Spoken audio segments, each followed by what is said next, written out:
Nikon 40mm f2 Z mount lens, the dream of a 40mm shooter or not?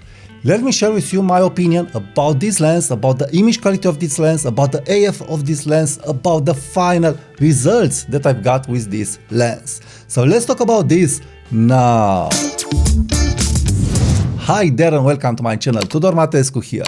In this video I want to address the Nikon 40mm f2 lens on my Nikon Z5. Unfortunately, I've used this lens just for 2 days and I've shot around 1000 pictures, and I'll show you pictures with this lens.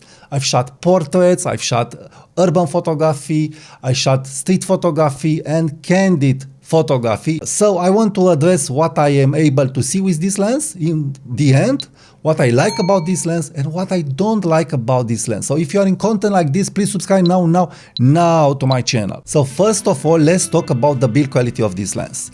Lots of reviewers complain that this lens it's plastic fantastic and it has a plastic mount. I didn't want to buy this lens, but I said it's the only 40mm f2. I love to shoot the 40mm and it says f2 on a full frame. How bad it could be? And the build quality isn't bad. The build quality isn't bad at all. It's on the premium side, I would say. And for sure is not on the cheap side. I think the price is fair when you get a discount on this lens. And the lens is looking great. The rubber ring is feeling great. All it's great. It's looking great. And it has a very nice weight to it and a nice balance with the Z5 camera. And of course, for sure with the other Nikon cameras. So overall, I feel it's a fair and square priced lens regarding build quality and output. Now let's talk about the output of this lens, and after this about the AF of this lens. Well, the image quality of this lens, it is debatable. How I've said many times, when I bought this lens and I've used it in good light, I was astounded with the results. The results of this lens in good light are really amazing. You have amazing micro contrast, you have amazing 3D pop, you have amazing subject to background separation, you have amazing details at f5.6, f8, lots of details, lots of clarity, lots of structure. So it's a great lens for such a pancake lens, entry-level lens. And the price, it's really great. Let's be serious. It's way over the 20mm f1.7 on the micro four system. It's way over the Fujifilm 27mm f2.8. So it has really great qualities in it in good light. The subject to background separation, again, it's crazy good, crazy 3D pop, crazy colors, and a pretty smooth bokeh from time to time. It really depends. In some situations, it really depends on the background. You get a nervous bokeh with strong highlights, and in others you get a smooth bokeh. So it really depends on the background, but overall I feel it's a great street photography lens, and this is why I decided to buy it. But we have some problem at image quality and also in AF on the Z5.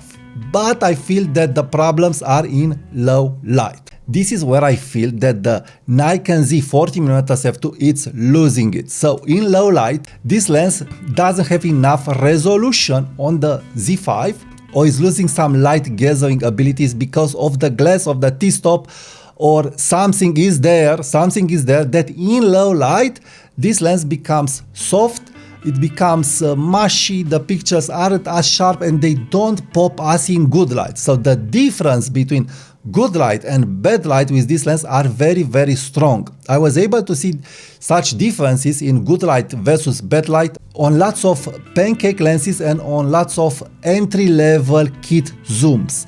So I feel it's normal for the price. It's okay for the price because you have in the end a full frame sensor that is helping the lens to get some better image quality than a pancake lens or a entry-level zoom lens on a APS-C camera or on a micro four thirds camera, that they are acting the same in low light. So they are losing sharpness, they are losing clarity, they are losing resolution, details and so on in low light.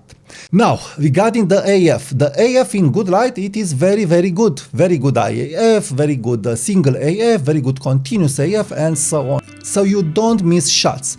But in low light, because the AF is not as good on the Z5, and because this lens is not one of their best lenses, of course, you also lose some AF, and you'll also have some problems regarding portraits from close-up distances and stuff like this. And I was able to see that this was a recurring problem reported by other YouTubers on Nikon Z6 II also, and Z6 and Z7 and Z7 II. If you have a backlight scene and your portrait is in shadow, the Nikon camera will not focus on the portrait. I don't know if this was resolved in the firmware updates, but with this lens I've got some back focusing problem. So it's focusing on the back or is not focusing at all in low light at candid portrait shot. So overall, it's losing it here. Unfortunately, it's losing it here, but if you don't use this lens for this kind of portraits, and if you use it for landscape photography, for urban photography, also by night, you'll get good results with AF as single point. Put the point where you want, have patience to have the confirmation, and you'll have the scene in focus. Now regarding image quality problems, I was able to see in the JPEGs from the Nikon Z5 camera, very strong purple fringing in contrasty situations. So the purple fringing is there. I don't know why Nikon didn't resolve the purple fringing in camera in their JPEGs. You can get rid of the purple fringing easily in Adobe Lightroom, but other than that, you have visible purple fringing with this lens. I wasn't able to see any flare, and I used this lens in a sunny day. Now, in conclusion, do I recommend this lens for your Nikon Z camera? Is this a lens a reason to enter in the Nikon Z system? I feel that yes, this lens could be a reason to enter in the Nikon Z system if you buy a better Nikon camera like Nikon ZF for street photography. But for landscape photography, for day-to-day photography, if you don't do street candid photography, I do think it's a great lens. It's a great lens. It's not a premium lens, and it doesn't have a premium price. So I can't judge it like a premium lens. So for the price, I think Nikon put a decent price on the lens. A really decent price on the lens, let's be serious. We have APS-C lenses and Micro Four Thirds lenses that aren't able to deliver such great image quality as this lens. Of course, again, this lens is not perfect. How I said, it's losing it in low light in some situations. So it depends, but overall for the price and for how this lens is looking and for the weight, I'm really liking it. Again, not a dream lens, not a magical lens, not a lens that I could say I really need to shoot just this lens because it is so extraordinary. No, it's a practical lens, it's a pragmatic lens, it's doing the job for what it is. A kit lens for your Nikon camera. And it's a good kit lens, and this is how we must judge this lens. A kit lens that is doing a great job, and I also think that this kit lens is over delivering regarding image quality, AF speed, and the f2 aperture on a full frame camera.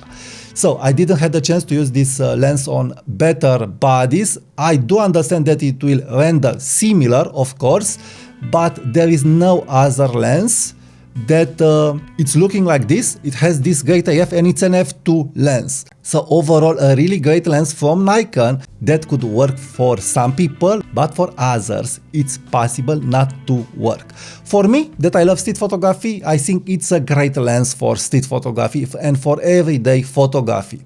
So if you are liking content like this, please subscribe now to my channel, leave me a comment, subscribe to my newsletter for more photography tips and tricks, and share my videos with your friend, and also please be sure to check the next video. Thank you, and I'll talk to you soon. Bye bye.